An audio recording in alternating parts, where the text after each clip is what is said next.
ako Dante vlastne funguje. Čaute. Zdravím vás pri našom novom segmente Q&A s Dante, kde zodpovieme všetky vaše otázky, ktoré ste nám poslali do DMs ohľadne nášho nového produktu. Na čo sa Dante používa? Primárne bolo Dante vytvorené ako pomôcka pre ľudí, ktorí chcú už prestať fajčiť, vejpovať alebo používať žuvací tabak, s tým, že treba zdôrazniť, aj keď Dante vie pomôcť takýmto ľuďom, nie je to zázračný liek, ktorý vám zo dňa na deň umožní prestať fajčiť. Je to nejaký nástroj. Musíte chcieť prestať a Dante vám v tom vie iba dopomôcť. Čom je Dante výnimočné, alebo čom sú tie aspekty, kde vám môže pomôcť? Máme tu dve varianty. 5 mg a 3 mg.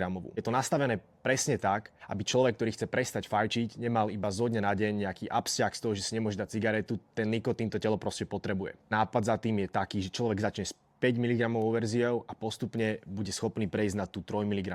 Tento produkt môžete využívať aj rekreačne, samozrejme, ale primárna myšlienka za tým je pomôcť ľuďom odvyknúť si od fajčenia.